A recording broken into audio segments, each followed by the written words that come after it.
আসসালামু আলাইকুম everyone, welcome back to my channel R K cooking studio. বরাবরের মতো আবারও চলে আসলাম আরও একটি সহজ ও মজাদার রান্নার রেসিপি নিয়ে। আমার আজকের রেসিপি বাঁশপাতার শুটকি দিয়ে দারুণ স্বাদের বেগুন ভাজি। তো চলুন শুরু করি। প্রথমেই প্যানে দিয়ে দিচ্ছি 1/3 কাপ রান্নার তেল।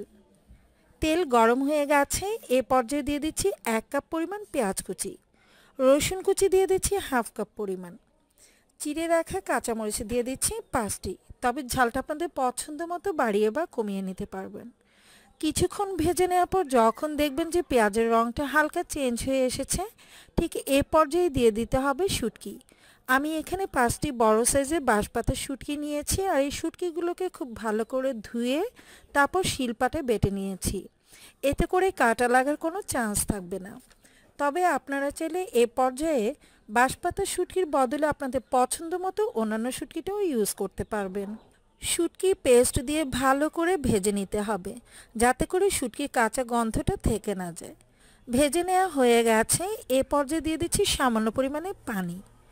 মরিচ গুঁড়ো দিয়ে দিচ্ছি 1 চা চামচ পরিমাণ, হলুদ গুঁড়ি দিয়ে দিচ্ছি 1 চা চামচ পরিমাণ, ধনিয়া গুঁড়ি দিয়ে দিচ্ছি হাফ চা চামচ পরিমাণ।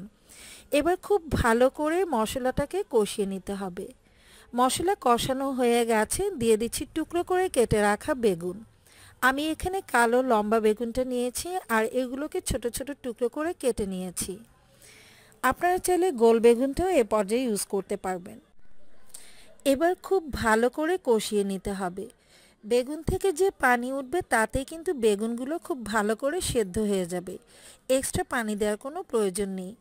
এ পর্যায়ে ঢাকনা দিয়ে ঢেকে বেশ কিছুক্ষণ রান্না করে নিব।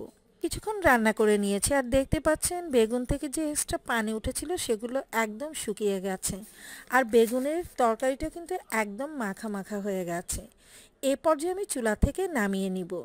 আর এভাবে আপনারা একবার হলেও ট্রাই করে দেখতে পারেন, খেতে ভীষণ ভালো লাগে।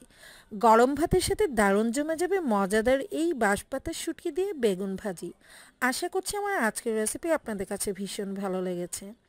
যদি ভালো লেগে থাকে তাহলে প্লিজ লাইক, কমেন্ট এবং শেয়ার করে দিবেন। পরবর্তী রেসিপি দেখার আমন্ত্রণ জানিয়ে আজকের মতো এখানে বিদায় নিয়ে নিচ্ছি। সবাই ভালো থাকবেন, সুস্থ থাকবেন।